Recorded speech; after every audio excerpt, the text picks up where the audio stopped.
pessoal, tudo bom com vocês? Estou aqui improvisando mais um vídeo na minha vida cigana, cada hora eu estou num lugar. E esse vídeo eu já tive a intuição de gravar esse vídeo faz muito tempo, mas eu estava precisando de algumas anotações, então eu fiquei enrolando, né? Mas aí eu vou tentar gravar agora e depois, assim, eu vou complementando, né, o estudo conforme minhas possibilidades, né? Então esse vídeo ele chama O Amor como Arma de Guerra. Então é um vídeo assim. O título dele já é meio polêmico, né? Mas não sei nem para onde eu olho. Mas eu tentar. Acho que vou ficar por aqui olhando assim. E ele é um vídeo assim sobre uma nova concepção de amor baseada no conceito de conversão, de que fala João César de Castro Rocha na introdução do livro Mentira Romântica e Verdade Romanesca do René Girard. Então já é mais que a terceira vez, né, que eu retomo essa acepção, né, esse insight tão brilhante que o João César teve, em que ele fala que o ganho, né, da teoria mimética é a gente conseguir refrear, antecipar que a gente está entrando em conflitos violentos com o nosso modelo, né, com uma pessoa que a gente admira e que é próxima espiritualmente de nós, como um irmão, uma irmã, um amigo, uma amiga, um colega de trabalho, um parceiro, um sócio, um namorado, um marido, uma esposa, um professor, um líder religioso, né, que seja.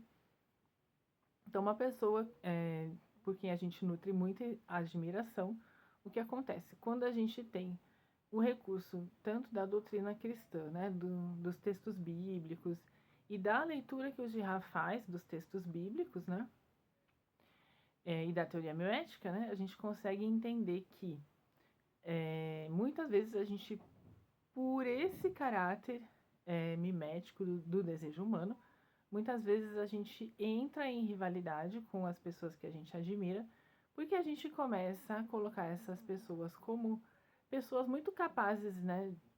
Por causa dessa nossa admiração, a gente pensa que essas pessoas são muito capazes de fazer escolhas que até sejam melhores do que as nossas. E aí, para a gente achar que a gente deve escolher a esposa ou o marido que essa pessoa, que esse modelo escolheu, é um passo, né? Então a gente passa a, muitas vezes, achar que o que essa pessoa decide para a vida dela é melhor para a gente também, não só para ela, né? E também pelo fato de que essa admiração muitas vezes ela é desmedida e a gente desloca esse modelo, né? Ele deveria estar aqui no plano da igualdade, né? Somos irmãos e tal. Mas quando a gente vai idealizando muito essa pessoa, a gente vai colocando ela nesse pedestal e assumindo que ela é muito melhor. Só que a gente, ao assumir isso, a gente começa a nutrir expectativas, né, sobre essa pessoa e desejar que essa pessoa nos dê atenção, nos dê elogios, nos corresponda, né, corresponda a essa admiração que já está se tornando doentia na mesma intensidade fantasiosa que a gente acha que a gente merece, né, de admiração. E é claro que a pessoa tem outras coisas para fazer, inclusive, e a pessoa não vai corresponder a todas as nossas expectativas delirantes. Então a gente começa a colocar, ora esse modelo muito acima de nós, ora esse modelo muito abaixo de nós, né? Então a gente começa a duvidar das qualidades que a gente enxerga nessa pessoa, conforme ela vai ou não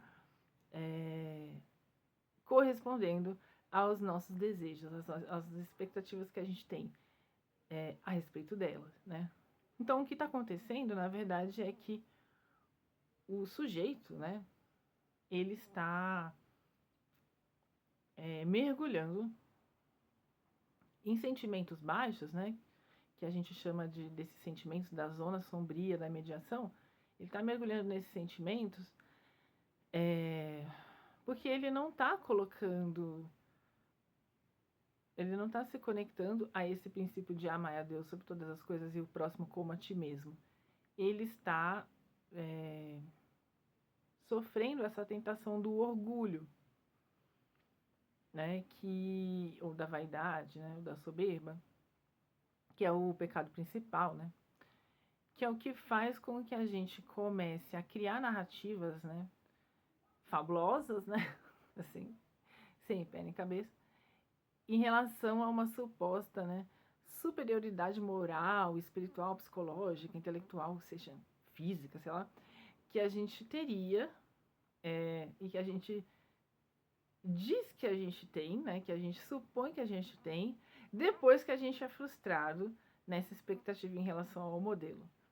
Né? Então, já para retomar, né, já expliquei muitas vezes que conforme eu ia ficando ansiosa, né, com feedbacks de professores, coisa e tal, eu ia também observando que no início, né, da espera por essas correções especialmente da minha tese de mestrado, né, na de doutorado eu já estava um pouco mais mergulhada na teoria mimética, mas também flagrei, né, claro, a gente sempre consegue enxergar o pecado, né, se a gente quiser, com a ajuda do Espírito Santo. Mas, assim, principalmente no mestrado, eu era mais insegura, então eu ficava, assim, sempre querendo que a minha orientadora entregasse rápido as coisas, né, no meu tempo. E conforme a semana ia passando, ela era muito eficiente, mas conforme a semana ia passando, eu mesma ia percebendo que eu começava a nutrir sentimentos baixos em relação a ela que não tinham fundamento, porque ela sempre foi coerente comigo, né, e sempre foi atenciosa. Né? Mas o que acontece? Eu que não estava me nutrindo de amor com outras pessoas, de prazer, de paixão, de se ocupar com a minha vida, de, né, assim, é uma imaturidade, é uma infantilidade, né, que a gente vai superando. Então eu que ficava como se como se a minha única fonte de prazer fosse ganhar um elogio dessa mulher que estava corrigindo o que eu estava escrevendo, né? Isso é muito interessante, né? Porque isso faz a gente pensar o que é o prazer, o que te deixa feliz, né? Porque com o tempo e com a maturidade a gente vai vendo que crítica e elogio são pueris, né? Que o que importa mais, não que não importa, né? Claro que é importante ter reconhecimento, mas assim, que tanto a crítica quanto o elogio, elas vêm de fora e vêm de outras pessoas. Então, isso não pode ser o substrato do a nossa fonte de segurança, né? E de prazer, né? A libido precisa ser distribuída, entende? Então, a nossa força de vida, né? O nosso tesão, a nossa paixão pela vida, a nossa força vital e sexual, ela precisa ser dirigida para outras coisas que não sejam o elogio do modelo, né? Mas o que acontece? Então, agora a gente vai pensar, tudo isso a gente já estudou, né, aqui e tal, mas agora a gente vai pensar no amor como uma arma de guerra, né? E por que guerra, né? Porque a gente está pensando na guerra espiritual. E a gente está pensando que muitas vezes não é só a gente, né? Que fica com essas expectativas delirantes em relação, né? Assim, né, gente? A gente é tosco, né? Então, assim, em relação a o que os alunos vão achar da minha aula, no contexto, né? Eu cito muito esses contextos porque o ambiente que eu convivi muito, né? Porque eu fiquei muito tempo na universidade.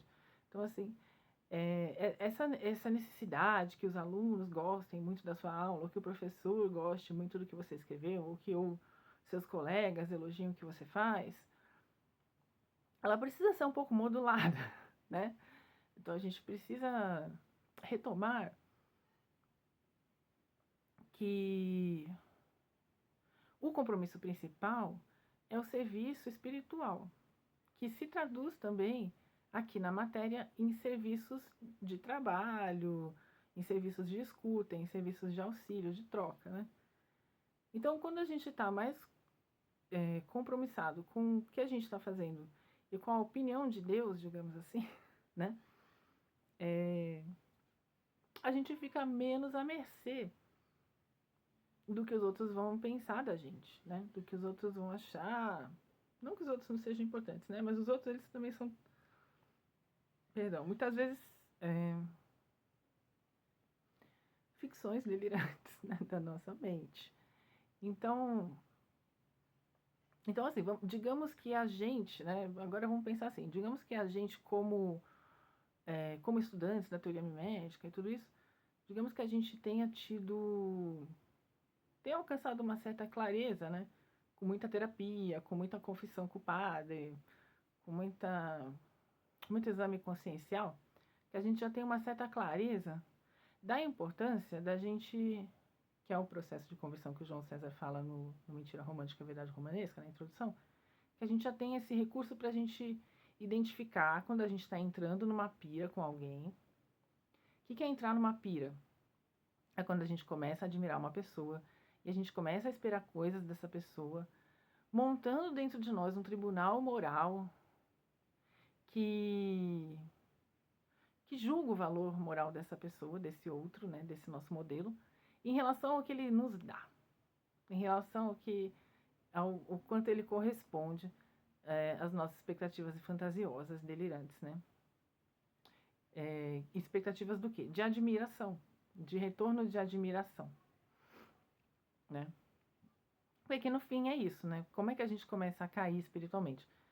A gente fica nesse movimento doentio de colocar o modelo no fundo, no lugar de Deus, né? O modelo começa a virar um Deus amado e odiado nesse nosso movimento, nesse nosso psiquismo subterrâneo, vaidoso e orgulhoso.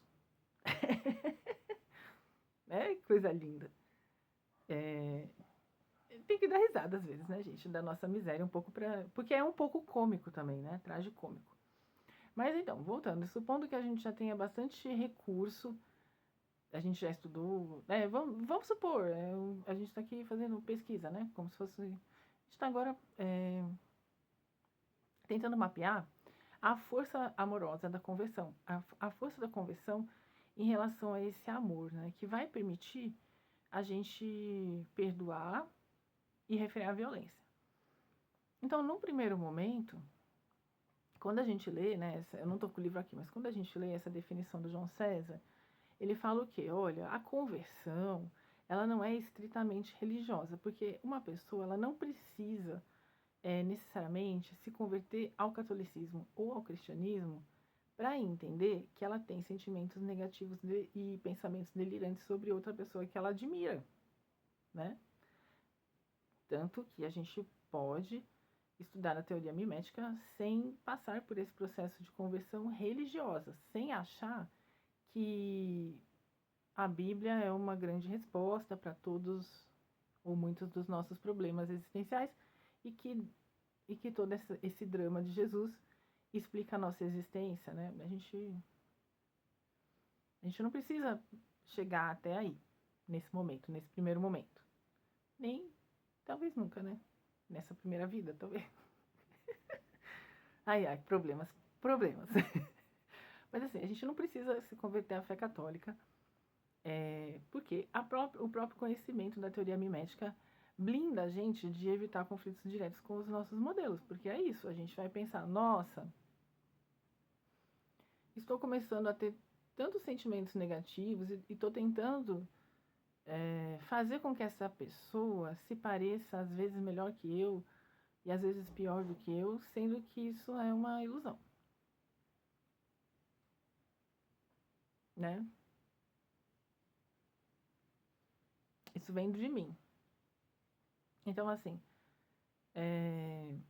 nossa, percebi que eu estou começando a achar que algum aluno da minha sala é muito inferior a mim, ou que esse professor não presta tanto quanto eu imaginava. Quando a gente tem esse tipo essa má qualidade de pensamento, a gente já sei que isso pode ser uma inveja, um ciúme, né? Eu gosto de retomar também uma visão que eu tive, né, de uma vez que eu vi um professor que eu admirava conversando com uma colega minha, assim, e eles estavam rindo, assim, né, e na faculdade tinha a cafeteria tinha um grande vidro. Então, como eu estava do outro lado do vidro, eu vi os dois rindo como se fosse numa televisão, como se eu estivesse mesmo observando uma cena de livro, sabe? E ali eu me vi assim, como naquele quadro do O Invejoso, eu não sei nem de quem é agora o pintor, mas que tem assim um casal no fundo, né? E ele assim no primeiro plano com aquela cara de, de zona sombria da mediação, né? E é isso que é o mais lindo, né? A gente conseguir ver isso na hora e falar assim, nossa, mas eles estão tão felizes, né? Eles estão construindo um vínculo de amor, né? Eles estão certos, sabe? Então, assim, a gente pode sentir inveja e ciúme e, ao mesmo tempo, a gente também, percebendo essa inveja e ciúme, ou até tristeza, né? Também perceber, nossa, mas eu posso me livrar disso, né? Eu também construo coisas boas com esse professor, ou eu torço por essas pessoas, né? Entende? As coisas não estão tão separadas assim, né? Não é que a gente vai sentir ciúme cego e paranoico o tempo todo. Não, a gente pode sentir ciúminho ruim, que faz parte da vida e da humanidade, e falar, nossa, é ciúme, né? O que está me faltando, né? E ir na terapia, discutir isso, né? E revisar pela milésima vez nossa relação com os nossos pais, e, né? Como dizia Drummond, nos mais desbotados panos, ando me lendo e relendo, né? Então tá, então vamos supor que assim, a gente já esteja meio craque em fazer essas coisas, a gente já esteja, de certa forma, com um certo bem-estar existencial, de estar enfrentando esses demônios. Mas aí, não tô falando que a gente vai chegar num platô assim, né? Assim, ai, olha o platô da paz, dos sentimentos positivos. Não, mas assim, o exercício, né, da gente ficar se fazendo autoexame consciencial e fazendo confissão e rezando e fazendo caridade, sei lá o quê, indo na terapia, né, e tentando se melhorar e passando por processos de expansão de consciência e realmente, né, se a gente levar a sério, vai trazendo um bem-estar, a gente vai entendendo como essas coisas acontecem e a gente vai conseguindo ter capacidade de se perdoar e de perdoar o outro. E aí o que acontece? Aos poucos, a gente vai muitas vezes estar nesse campo de testemunha, de olhar de testemunha, de ver a outra pessoa fazendo essas coisas com a gente. Né? Então, da mesma forma que a gente pode ter passado todo esse processo, né, e caído, ido lá para o subsolo do ódio, da raiva, do ressentimento, a gente também vai se buscando nossa cura, né, buscando elaborar essas coisas, e a gente consegue, né, também elaborar, perdoar, se perdoar, se livrar de ressentimentos de muitos anos, enfim, né, existe esse panorama, né, gente, de ir melhorando, de atingindo uma situação psicológica um pouco mais saudável, menos que rivalize menos, certo? Né? Entendemos que quem faz terapia entende, né, que existem melhoras, né? Então vamos dizer que a gente está ali num território de certa melhora, né?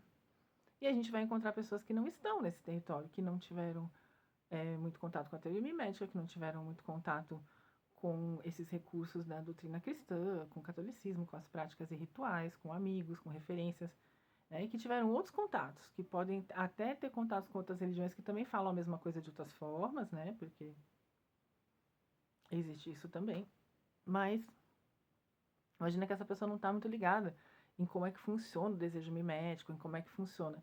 Então, o que acontece para essas pessoas que não têm esse recurso, que elas não estão fora de si, né, no sentido assim, elas não conseguem sair delas mesmas e julgar uma situação de fora, né, porque muitas vezes esse é o exercício da terapia, elas vão acelerando esse processo, né. Então, o que começa... Agora eu tô falando, né, pode soar um pouco arrogante, tá, gente? Mas agora eu tô falando de uma perspectiva de alguém com mais consciência vendo alguém com menos consciência, né? Desses processos de orgulho, de baixa autoestima, de ressentimento, de ódio, de rivalidade, de ciúme, de inveja, tal. Então vamos supor, assim, a gente vê a outra pessoa e a gente vira meio que uma testemunha do processo corrosivo que a outra pessoa está passando. E esse processo, ele é muito ruim, né? Porque, assim, quando a pessoa não tem onde se segurar, no sentido de não ter uma referência de como essas coisas acontecem, não fazer terapia, não saber nada de cristianismo, não ter outros, às vezes, outros recursos, né? Enfim, né? Blá, blá, blá, blá. A pessoa só vai afundando. Então, no começo, a pessoa sente um certo desconforto com a sua presença, né? E depois esse desconforto, ele vai tomando forma. A pessoa vai tentando, vai olhando para suas supostas falhas ou dificuldades, porque ninguém é perfeito também, né? A gente tem falhas e dificuldades e também tem qualidades, mas ela vai colocando mais, como se tivesse um texto que ela fosse grifando em amarelo, tudo aquilo que ela não gosta de você. E aí ela começa a construir na cabeça dela o quanto você, no começo é um modelo, né? Então, o quanto você tem coisas boas, depois o quanto você não tem aquelas coisas boas. E aí ela vai construindo toda uma narrativa projetiva em relação a você. E aí, em vez dela questionar o próprio orgulho, ela começa a te acusar de soberba, de orgulho, de vaidade.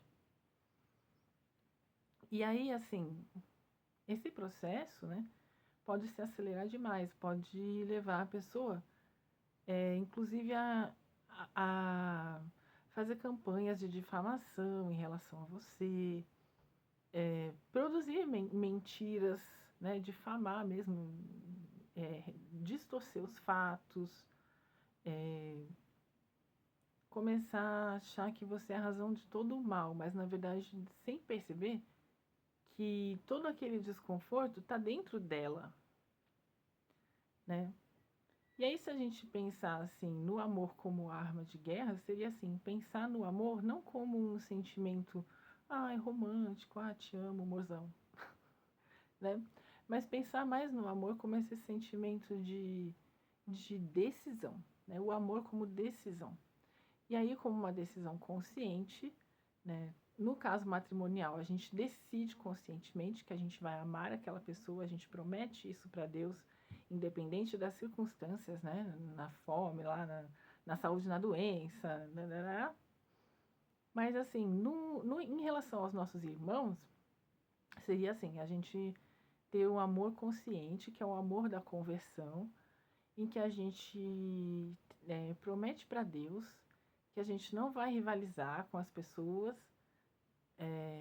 não importa o grau de insanidade que elas estejam sentindo em relação a gente, né? Não importa o grau de insanidade que elas vão estar dentro desse esquema do calabouço, né?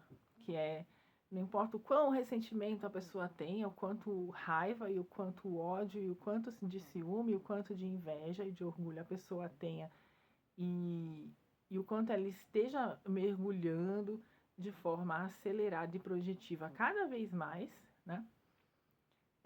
O amor como arma de guerra seria assim, a gente está afiliado a esse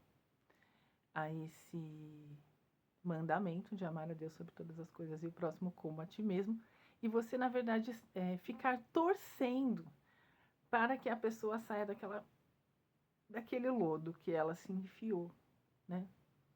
Então, por isso que seria fácil não ser reativo, porque por mais que tenha a tentação espiritual de reatividade, né?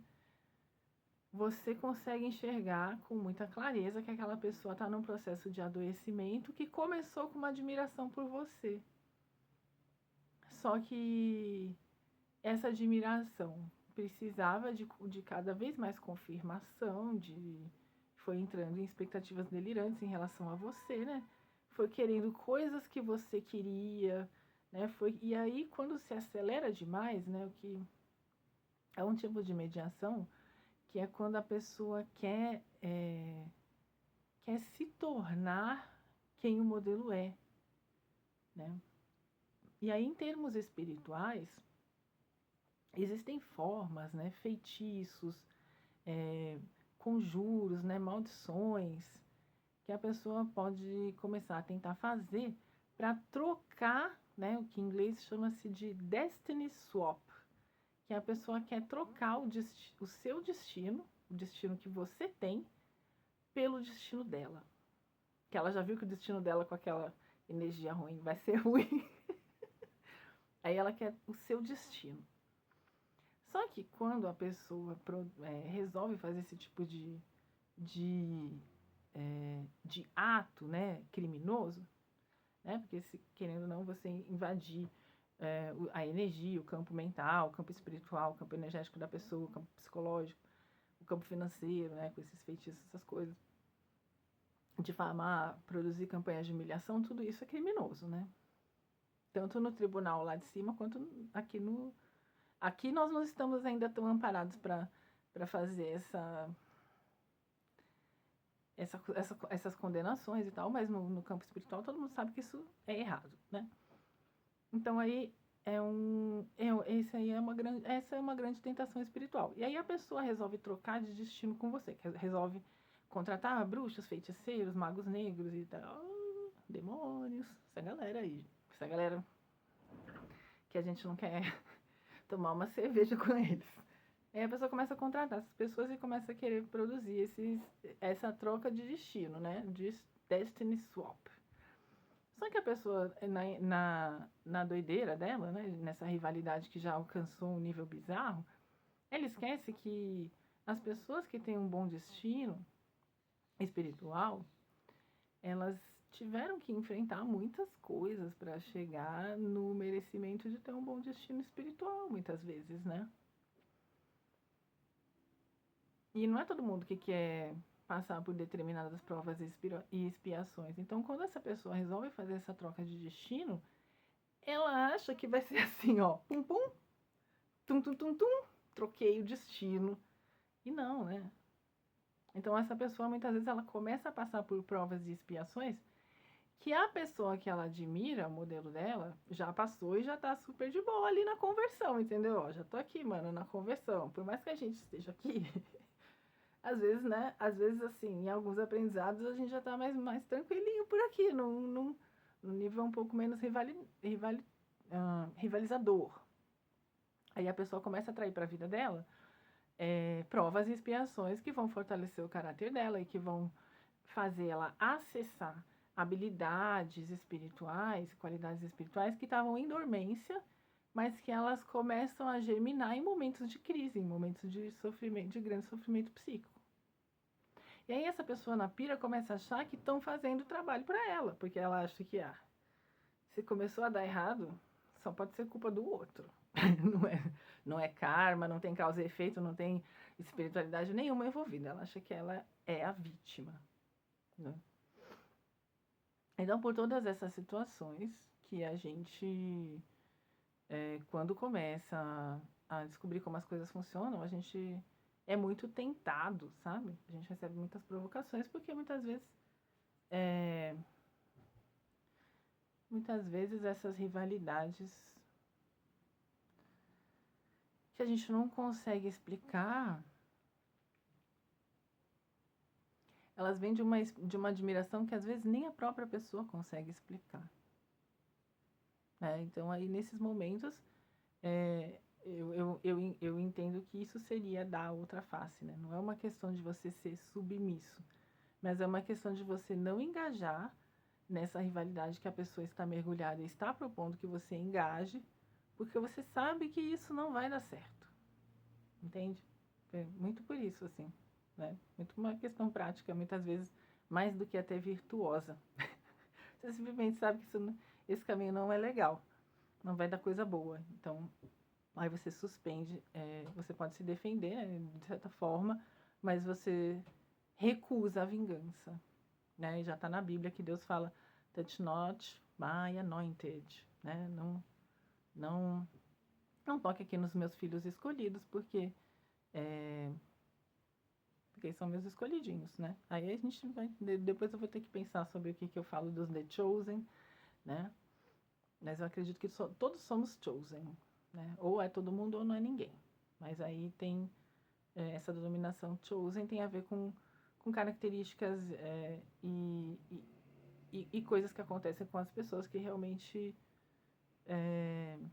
aceitam o serviço espiritual como centro da vida, né? E Deus como centro da vida.